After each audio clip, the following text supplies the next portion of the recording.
import យើងដើមម្ដងដើមខ្មុំហើយនេះខ្មុំមុំសតមុំសតគាត់មកម៉េចនេះឡើងចង់10មកបានតិចទេមុំសតម៉េចក្នុងទៀតបើក្នុងបាយទៅម៉េចក្នុងមុំទៀត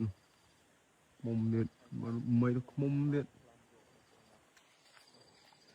យើងនឹងចាំតាមដានទាំងអស់គ្នាថាខ្មុំនេះបានប្រហែលលីត្រខ្ញុំនឹងអាប់ដេតព័ត៌មានប្រាប់បន្ថែមក្នុងវីដេអូបន្ទាប់ខ្មុំឡើងស៊ីខ្មុំប៉ះខ្មុំនេះពួកយើងនឹងស្វែងរកខ្មុំមួយដើមចំនួន50សម្បុកឥឡូវយើងមានតម្រុយពីដ្រូនខ្លះហើយចម្ងាយដែលចូលមកនេះដីពីកវាយមកចូល100ហើយ100ក៏8ហ៎80គីឡូអីយល់បងយកគីឡូផ្លានហ៎បានថា80គីឡូដីពីកវាយមកដល់កន្លែងយកខ្មុំហើយចេញពីយកខ្មុំទៅដល់ដែលតម្រុយនោះប្រហែលជា800ម៉ែត្រទៀត800ម៉ែត្រទៀតជិត1គីឡូទៀតហើយ8ដល់80គីឡូហ្នឹងគ្រាន់តែផ្លូវព្រៃវាចាក់ចូលប្រហែលជា50ទៅ60គីឡូហើយអាផ្លូវយើងជិះផ្លូវពិបាកនេះផ្លូវស្រួលប្រហែល20ជាងទេប៉ុន្តែដល់ពេលឃើញស្រុកខ្មែរមានដ្រូនម្ដងអូខ្មុំម្ដងរាប់150 60 40សម្បុកនេះមានអារម្មណ៍មែនទេរំភើបហ្មងមិនគ្រាន់តែខែ3គឺខ្មុំនៅនេះទាំងអស់ខែ4ដល់ខែ5វាតម្លាក់ទៅជិតភូមិតម្លាក់ទៅនៅតាមចាស់ខំបកូនចាស់វាទៅលេងស្រុកអត់ទៅយ៉ាងហ្មងឃើញយើងមកមានឃើញខ្មុំសោះអត់វានៅលើនេះទាំងអស់វាផ្ដុំយើងខ្មុំវាមានក្បួនវាមានការរស់នៅវាអញ្ចឹងចម្ងាយដល់80គីឡូទោះជាបន្តមកក៏បាក់ដែរហើយភូមិសាស្ត្របើអត់ស្គាល់ក៏បាក់100វិញហើយរកឃើញគឺចុះខោអញលៀមតាំងពីគ្រប់ដើមមានខ្មុំអស់ទេវានៅរៀនចាក់ភ្នំមើលមិនឃើញទេបើអត់មានឧបករណ៍រោវាគឺគុំសង្ឃឹមនេះអញ្ចឹងមកបាត់បច្ចុប្បន្នខ្មុំនិយាយរួមទៅសម្បូរបងប្អូនតែបច្ចុប្បន្ននេះហាងក៏មាន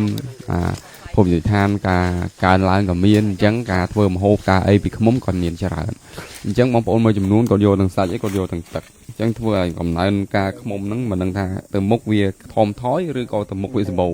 ដោយសារតែភាគច្រើនឥឡូវនេះភូមិនិតិដ្ឋានគេត្រូវការខ្មុំទៅការអីចឹងទៅបងប្អូននឹងស្រាប់ហើយដឹងបានតែមានប្រហែលតែសាច់បានថ្លៃអញ្ចឹងគាត់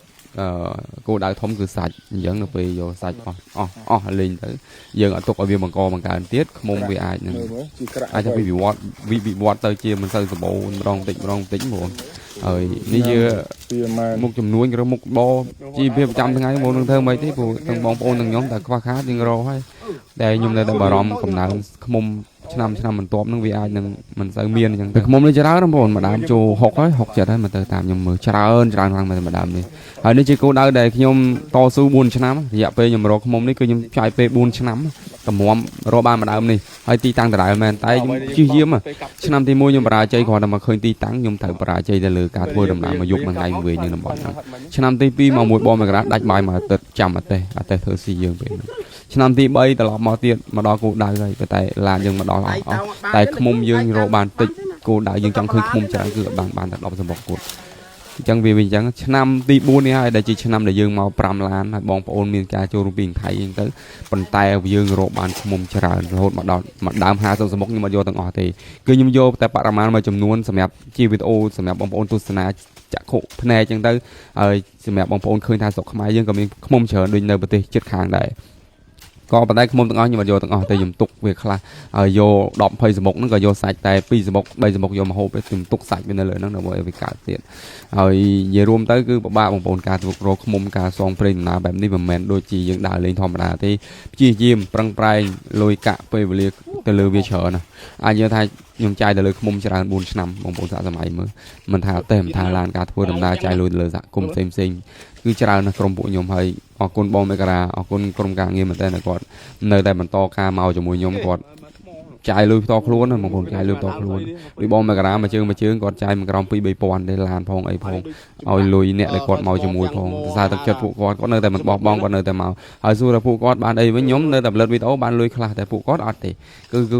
គឺមកគឺចាយលុយគឺទៅវិញរលុយហ្មងអញ្ចឹងវាខុសគ្នាអញ្ចឹងបងខ្ញុំមកឧទាហរណ៍ខ្ញុំផលិតវីដេអូអញ្ចឹងបាន sponsor បិទវីដេអូ200-300-400ក៏អាចមានវីដេអូចាក់សាំងធ្វើឡាននេះទៅលុយដែលយើងមកបាន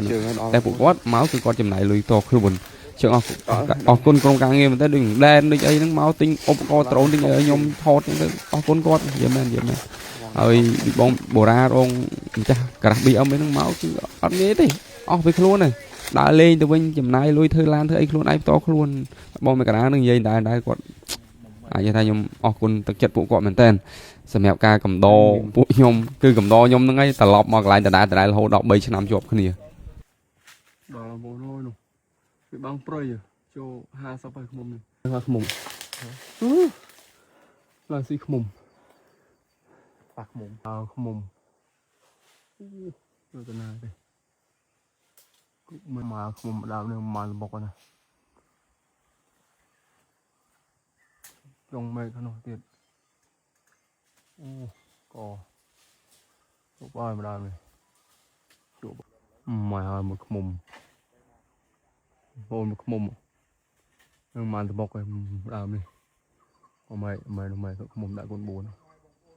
មកខ្មុំចង់ច្រើនជាងស្លឹកអូនោះទៀត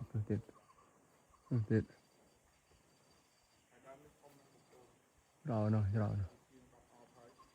មុំទៀតដើមនេះនឹងមកតបុកទេវាល្ងិតថាថតទេភ្លឺទីបំផុតយើងដើរម្ដងដើមខ្មុំហើយនេះខ្មុំសតគាត់នៅម៉ែនេះឡើងតាំង10មកបានតិចទេខ្មុំសតម៉ែក្នុងទៀតម៉ែក្នុងបាយទៅម៉ែក្នុងខ្មុំទៀតម៉ែខ្មុំទៀត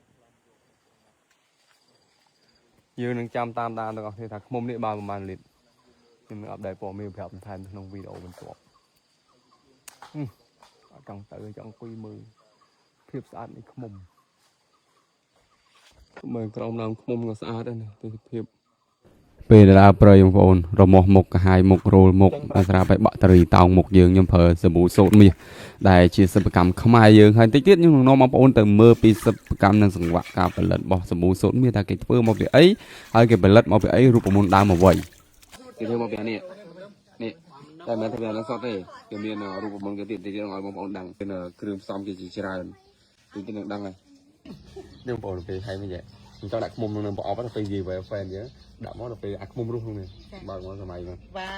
ថ្ងៃនេះខ្ញុំនឹងនាំអារម្មណ៍បងប្អូនមកមើលពីសិប្បកម្ម IBUT ដែលផលិតផលខ្មែរយើងហ្នឹងគឺផលិតសាប៊ូសូត្រមាសឡាវខ្ញុំទុំដឹងបងប្អូននេះគេមានល្មៀតបងប្អូននេះល្មៀតធម្មជាតិគេមានច្រើនគ្រឿងផ្សំបងប្អូននេះសារធាតុដើមមកគេមានមៀតមានអីផ្សេងហើយអ្វីដែលពិសេសហ្នឹងគឺមានទឹកខ្មុំធម្មជាតិរបស់យើងដាក់នៅក្នុងនឹងថែមទៀតផងហើយអស្ចារ្យថែមទៀតនោះគឺទឹកខ្មុំនេះគឺ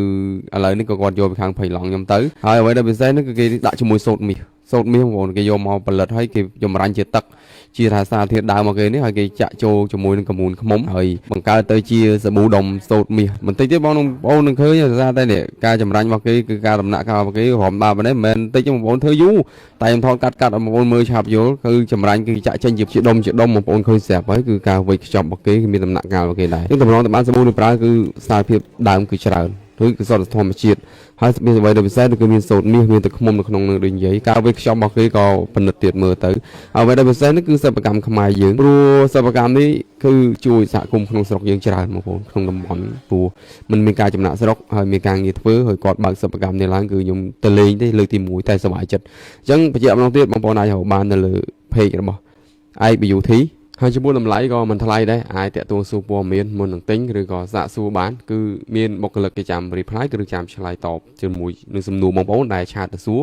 ហើយអរគុណអត់មានទេមានតែជូនពរឲ្យគាត់លោកដាក់ច្រើនព្រោះនេះជាសិប្បកម្មខ្មែរយើងបងប្អូនផលិតផលខ្មែរសិប្បកម្មខ្មែរ